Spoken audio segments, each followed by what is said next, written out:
Hi hello నమస్తే. ఇప్పుడే బాపు movie చూసి రావడం జరిగింది. ఈ మూవీ ఎలా ఉందో ఒక్క ముక్కలో తెలుసుకుందాం. బ్రహ్మాజీ, ఆమని, అవసరాల శ్రీనివాసరావు, బలగం సుధాకర్ రెడ్డి, అన్య బాలకృష్ణ ముఖ్య పాత్రలు పోషించిన ఈ మూవీకి రచించి దర్శకత్వం వహించారు. ఇక ఇండస్ట్రీ రివ్యూలోకి వెళ్లే ముందు ఈ వీడియోకి లైక్ చేయండి, అలాగే ఈ ఛానల్ ని సబ్స్క్రైబ్ చేసుకోండి. తెలంగాణలోని ఓ పల్లెలో ఆర్థిక కష్టాలతో మల్లయ్య అనగా బ్రహ్మాజీ బ్రతుకుని కష్టంగా లాగుతూ ఉంటాడు. భార్య సరోజ అనగా ఆమని, కొడుకు రాజు అనగా మణి ఏర్లు, లక్ష్మి అనగా ధాన్య బాలకృష్ణ, తండ్రి రాజయ్య అనగా బలగం సుధాకర్ రెడ్డి, వీళ్ళందరితో మల్లయ్య జీవితం భారంగా నెట్టుకొస్తుంటాడు. దానికి తోడు పట్టి పంట వల్ల వచ్చిన నష్టంతో పీకల్లోతు అప్పులు పాలవుతాడు. అప్పులిచ్చిన వాళ్ళంతా ఇంటిపైకి వచ్చి పీకల పైన కూర్చుంటారు. అప్పు చెల్లించమని లేదా పొలం అమ్మి డబ్బులు వెనక్కి ఇవ్వమని పట్టుబడతారు. ఆ సమయంలో మల్లన్నకు ఆత్మహత్య దారిగా కనిపిస్తుంది. ఈ క్రమంలో మరో వ్యక్తి అనగా రచ్చ రవికి బంగారు విగ్రహం కనిపిస్తుంది. కానీ ఆ విగ్రహాన్ని తన తల్లి అయిన గంగవ్వ ఇంటి దగ్గర బావిలో పడేస్తాడు. రైతు మల్లన్న అప్పుల బారిన ఎలా పడ్డాడు, పత్తి పంట వల్ల ఎలా నష్టాలకు గురయ్యాడు, అప్పు తీర్చలేని పరిస్థితుల్లో ఆత్మహత్యకు దారి ఎలాంటి పరిస్థితులు తీసింది, భార్య సరోజ ఎలాంటి సలహాలు ఇచ్చింది,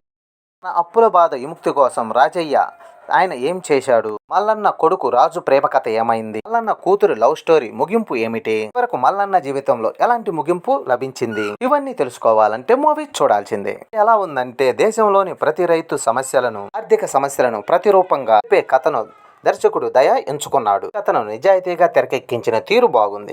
ఆల్వీస్ కి వెళ్లకుండా పాత్రలకు తగ్గట్లుగానే బ్రహ్మాజీ, ఆమని, సుధాకర్ రెడ్డి లాంటి నటులను ఎంచుకోవడంలోనే సగం విజయం సాధించాడని చెప్పొచ్చు. అయితే కథలో ఎరివేషన్స్ లేకపోవటం వల్ల సింగిల్ పాయింట్ తో కథను లాక్కొచ్చే ప్రయత్నం అయితే చేశాడు. సినిమా చూసే ప్రేక్షకుడికి కొత్త రొటీన్ గా అనిపిస్తుంది. పాయింట్ కు అదనంగా కూతురు కొడుకు లవ్ స్టోరీ జోడించటం, తర్వాత ఆ స్టోరీలో ఎరివేషన్స్ కోసం ప్రయత్నించటం, కానీ ఇవన్నీ కూడా ఈ సినిమాకి వర్కౌట్ అవుతాయని అనిపించడం లేదు. ఎమోషనల్ పండించడంలో దర్శకుడు మాత్రం కనెక్ట్ అయ్యాడనే చెప్పాలి.